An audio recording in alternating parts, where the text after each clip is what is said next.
You may check somebody's breath and declare them dead, but they can still feel sensations. There's a whole school of udhana in China where you might have seen those movies where they have mastery over udhana, where they can float around a little bit. There are yogic practices to activate this. If vyana recedes, even when you're alive, body will begin to rot. There are certain types of snake venoms which can do this. This is the reason why in this culture you have rituals running up to 14 days.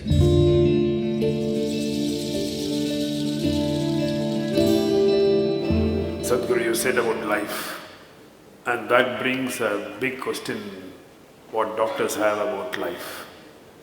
Now they say we have 1 trillion cells in our body, and each of these cells is living by itself. And when you say a patient is no more, it's just that the brain dies after 2 or 3 minutes, but still a large part of his body is still alive. That has changed now. Doctors are saying the brain lives for over 10 hours. Today, the new… So he is dead, but the brain is living. His skin, his muscles, his bones live for many hours.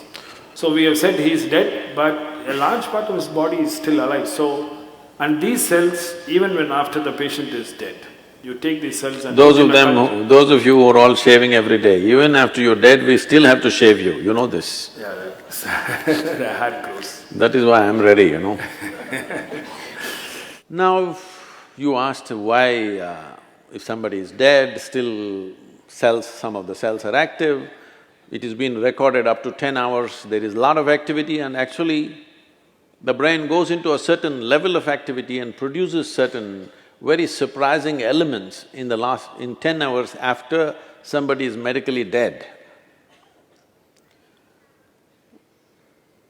As I said, dead bodies are given a shave up to 10–11 days. Why this is so?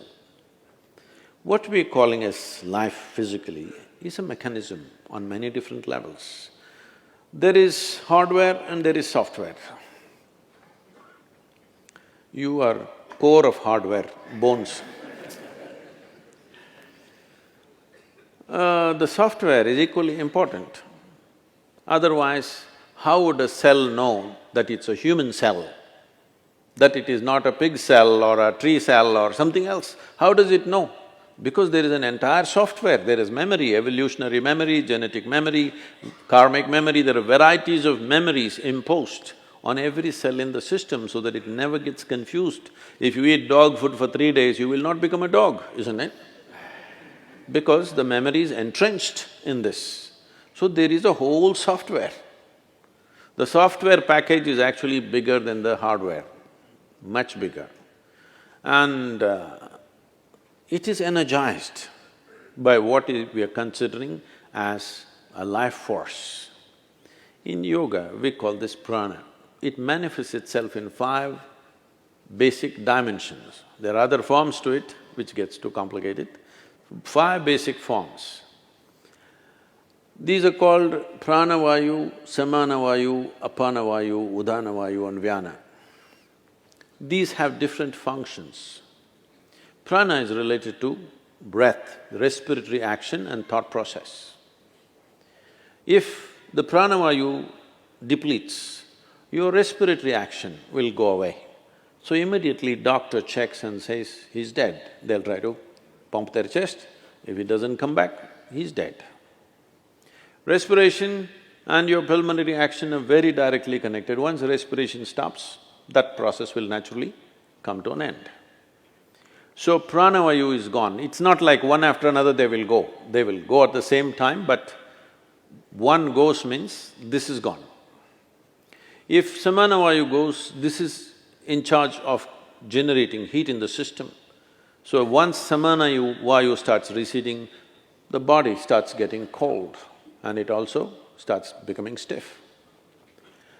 Once apana vayu starts receding in a major way, then the sensory aspect of it, we must understand this. You may check somebody's breath and declare them dead, but they can still feel sensations. There have been any number of cases where people get terrified because a dead body moves a little bit. This has happened again and again, many times. That when he's been medically declared dead, there are twitchings in the body that happen in a very mild way because the sensory activity is still on. Still, life is not fully convinced that it's finished. It is still making an effort of its own. When udhana vayu goes away, then the buoyancy is gone. When I say buoyancy, see, you may weigh 70 or 80 or whatever number of… I'm sorry, maybe you weigh 50 or 55 kilograms, whatever is your weight, you don't… let's say you're very happy and alive right now, you don't feel 50 kilograms on you, isn't it? Hello? It is there. If you stand on the scale, it is there. But when you walk, it is not there, simply because this udhana creates a buoyancy. It makes you less available to gravity. There are yogic practices to activate this. There's a whole school of udana in China, where you might have seen those movies, Hollywood movies, what is that? Crouching Tiger, something, what? Yes. So these are udana schools where they have mastery over udana, where they can float around a little bit. Well, little exaggerated in the movies, but becomes lighter, more buoyant body. For a martial arts fighter, to be buoyant is important. There have been many cases where certain ballet dancers and martial arts experts have shown what is physically not possible they have done by leaping up to heights which all physicists believe is simply impossible. But they've gone beyond that level simply by creating more buoyancy. So udhana is in charge of buoyancy. Once udhana starts receding, suddenly body becomes heavy. Always it was the same weight. Weight does not increase, but you can feel the weight much more simply because udhana is gone. This, doctors may know, maybe doctors don't do it, the people who work in the hospitals may know, carrying a live person and a dead person, there's a big difference. Simply because udhana is gone, there's no buoyancy. The fourth dimension is called vyana. This is preservative in nature. If vyana recedes, even when you're alive, body will begin to rot. There are certain types of snake venoms which can do this. If they bite you, you will not die, but literally parts of the body will start falling apart simply because vyana will recede and it will start falling apart. So, once vyana recedes, the rotting process will begin.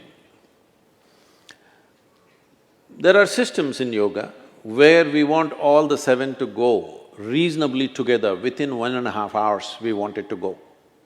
In normal death, depending upon the age of a person, how vibrant a particular body is, it may take a long time. When I say long time, up to 14 hours it may take. Vyana may take up to 14 days to leave.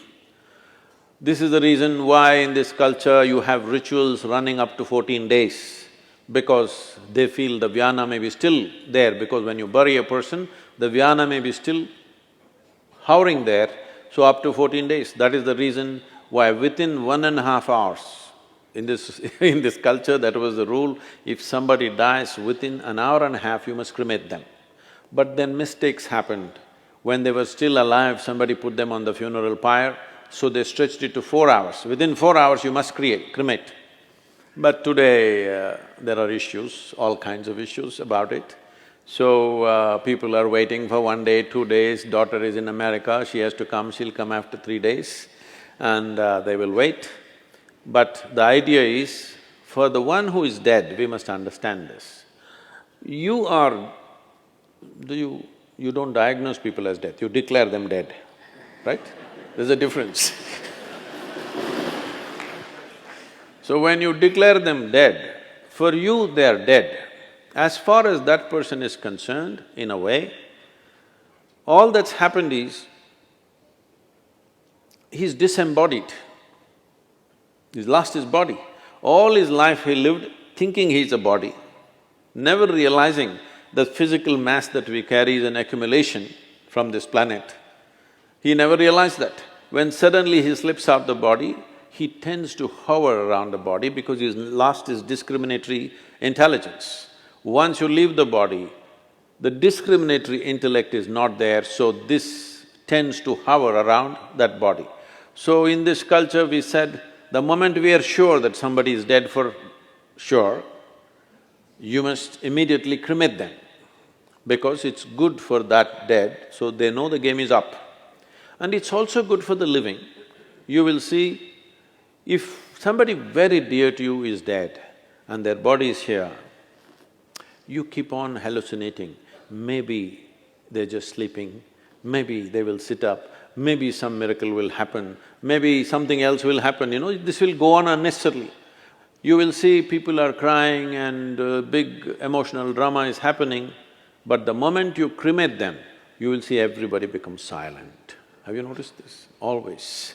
Because now everybody knows the game is up. It's for the living and for the dead. So about life leaving the system, it is so entrenched. It is not something, poop, it'll go away like this. In stages, it goes away. Because it's in stages, it came in. It's in stages, it'll go away.